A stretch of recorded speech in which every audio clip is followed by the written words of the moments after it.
Greetings, everybody. Dave DeWalt here. I'm the founder and CEO of NightDragon. We're coming to you live from San Francisco at the RSA Cybersecurity Conference, along with about 40,000 of our friends. We're all gathered here. This is my 22nd year of coming to RSA, wow, which is kind of cool. And I'm with the OGs here as well, as I probably shouldn't say. Speak for yourself. Robert Herjavec, my co-host for NightVision, but also Shark Tank kind of extraordinaire, but also 20 plus years in cybersecurity. So he and I go way back and I've had a lot of fun in this industry. Thank you for coming and being a part of this. Thanks for having me. What a great event. Yeah, great event for fun. And we have Mark McClain here, who has also about 20 some years of cybersecurity experience, the founder and CEO of SailPoint. Thank you for coming, Mark. So appreciate it. Tell everybody just what is SailPoint for a minute for the audience? We all know it, but I want you to describe. I'm assuming we're talking to a pretty savvy security crowd, but yeah, we're in the identity security space. And of course, within that, there's some subsections that most folks are familiar with. There's the single sign-on MFA access management space.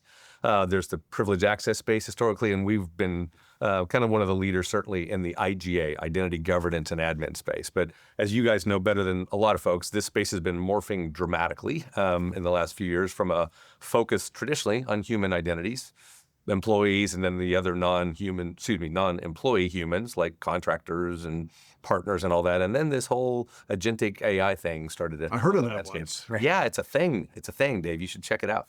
What we're learning is there's going to be an explosion, literally, of these agentic identities. It's also put an interesting focus on the other flavors of non-human identities that aren't agents, like service accounts and bots and what everybody's figuring out. I love this phrase. I didn't coin it. That the hackers used to break in, and now they just try to log in, right? Like they're just trying to figure out if they can compromise an identity and get into the enterprise. If they can compromise these non-human identities, that's why we have to spend a lot of time and energy protecting those now. Mark, I know we've talked about machine identities. Yep. And I know a lot of enterprises, a lot of people watching have talked about that and how big it's become.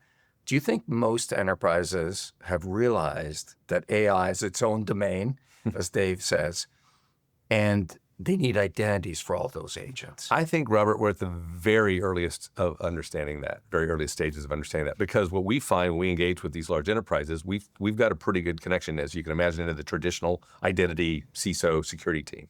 Then we'll get to the head of AI, VP of AI, somebody like that, who's on the business side typically, right? And that connection, if it exists at all, is tenuous, right? Mm-hmm. They're chasing the opportunity to rewire the business, reimagine their business processes with AI, launch agents to do all this work that theoretically either makes people more productive or displaces them, is what everybody's worried about, right? And then at some point, some of this connection starts to show up where people are going, well, wait a minute, we have to protect all these human identities and their access to data. What are we going to do with all this access to data that these agents have? And we're honestly just at the earliest stages of those connections existing and people recognizing while there's a ton of opportunity in AI and agents, there's a fair amount of risk, and we're going to have to get in front of that risk. Talk a little bit more about that, because, for two observers in this space for a lot of years, we've seen a tremendous amount of change in the identity space just recently as well. I mean, where do you see this market? Do you see an opportunity here to, I already a cyber titan when it comes to this, but when I start to look at all the other companies, the Oktas and the things that you have a chance to become, I think, something of massive importance to everything you already are. But I think it's even bigger. It's why we're the one to bring it on the show here. I appreciate that, Dave. And we agree that there's an opportunity for those of us in identity generally, and particularly those of us from our part of the landscape, I think are well positioned, is the nicest way I can say it. I'm sometimes a little more aggressive than that in other settings. But identity security as a discipline, as a thought, is pretty new. It's pretty nascent. And yet at the same time, it's now pretty well recognized as the most important threat vector to protect against. So you got a really bad imbalance there. You got the least investment over years and years of security and the highest threat, which is why people are rushing toward identity. But we like being independent for the reason that we think what's going to be important is to connect the identity ecosystem, as we like to think of it, to the rest of the security landscape to make all of it better. Because all of these really powerful security tools, as you say, often recognize when they see a threat that shows up on the network or shows up at the cloud or shows up on the device. They are kind of identity blind. And I think we're just at the earliest stages of people recognizing just how threatening that actually is, and they better start moving to address it. That's where I think we are. A lot of enterprises talk about how complex it is to roll out an identity infrastructure. What would you say to that? What would you say to the average? I think it has been, and this is, I love to answer the question, hey, is AI good for SailPoint or bad? To which my answer is yes.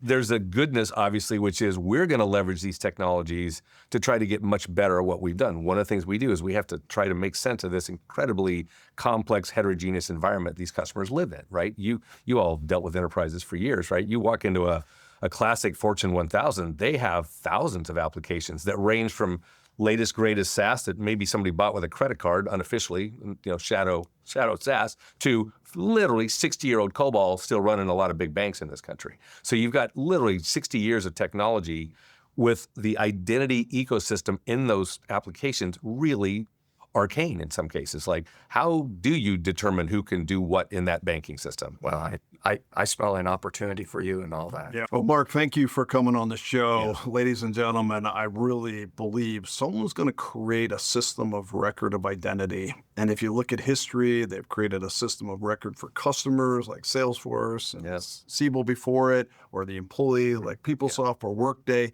Whoever creates that system of record identity for identity of everything, it's going to be a big platform. Congratulations on all your success. I really believe you got a great chance at it. Thank you for coming on the show. Such a pleasure to be on. Thank you, Robert. Thanks for being on with you too. Thanks for the time, guys. Really appreciate it.